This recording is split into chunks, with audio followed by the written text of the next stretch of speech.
Welcome to the Rotary Time Show, a public service program presented by Rotary District 7610.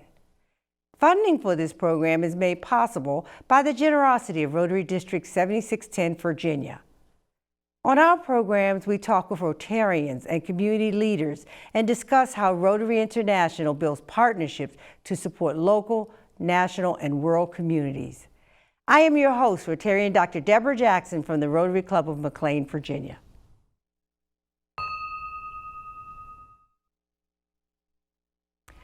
Leadership development has always been synonymous with workplace success.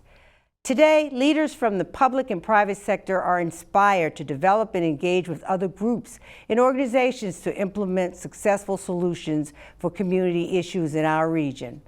Like the members of Rotary, the graduates of Leadership Fairfax are making a difference throughout the region as volunteers in the community and on advisory boards and commissions and service agencies, and some have even gone on to become elected officials. Joining me today remotely is Karen Cleveland, the President and CEO of Leadership Fairfax. She has joined us to share highlights of this 3 decades-long leadership program that is celebrated annually across the region. Welcome, Karen, to the Rotary Time Show. Thank you, Deborah. It's great to be here. Oh, I'm just so thrilled to see you. As we said before, it's been a while since I am a graduate of your program, so I know the amazing things that your program does for individuals. So as we start, and I like to start every one of our shows with our guests just giving us a little bit of background about themselves. Tell us about yourself before Leadership Fairfax. I'll be happy to do that, Deborah. I think I came, even though it felt accidental to end up where I am today, I think it was always meant to be. I grew up in the Midwestern town of Cincinnati, Ohio, on a football field where my dad was a football coach. And in Ohio, in the Midwest, giving back to the community and being involved in your community is just part of your DNA. So I moved to the Washington area and followed a path around fitness for a while, and then fell in love with business in the Chamber of Commerce world. And that led me into the nonprofit space. I did that for many years, met incredible people, including probably the person that inspired me the most, the founder of Reston, Virginia, who had this incredible way, so far ahead of his time, of really envisioning a place, a sense of place where everyone was welcomed and the business community would help make the businesses successful, but as part of an overall community. So that's really where I learned about community service, truly. And then I spent some time with Habitat for Humanity before going out on my own to become a leadership coach and consultant. And I think that's eventually that led me here. Yeah, it's great. And to have you mention Mr. Simonson, what an inspiration. And I know the story, having myself been a principal in the Reston area. I understand and value everything that you're saying. So great, thank you. Talk to us a little bit, give us a little brief history on Leadership Fairfax. Sure. As you mentioned, over 30 years now that we've been in business.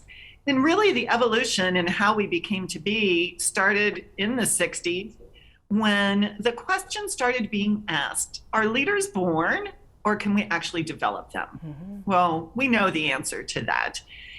And a lot of new leadership development programs started to spring up.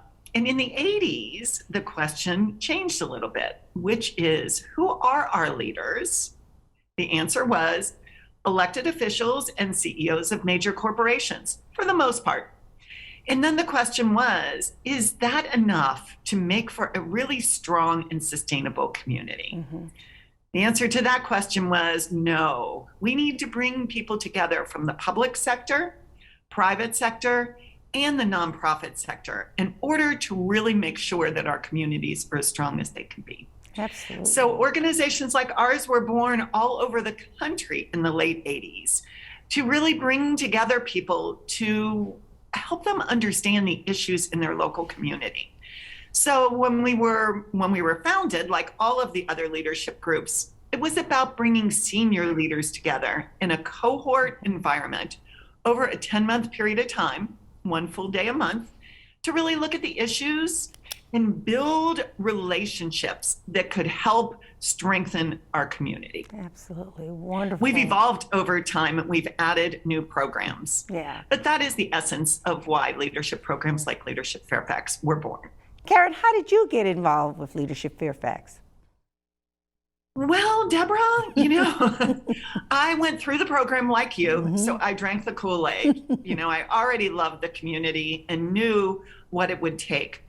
But I got to know so many people. So when I launched my own business back in the early 2000s with leadership coaching and consulting, I decided that I wanted to re-engage with Leadership Fairfax. And I believed it was time to do more around a deep dive into leadership development, not just the community, but partnering that up with true coach approach leadership development. So we started a faculty of all coaches and sought after trainers. And I led that for several years. And then we had a leadership change here. So I stepped in short term, stepped back out. A couple of years later, we had a leadership change again, and I was asked to step back in. I was going to stay for 2 years. I'm finished.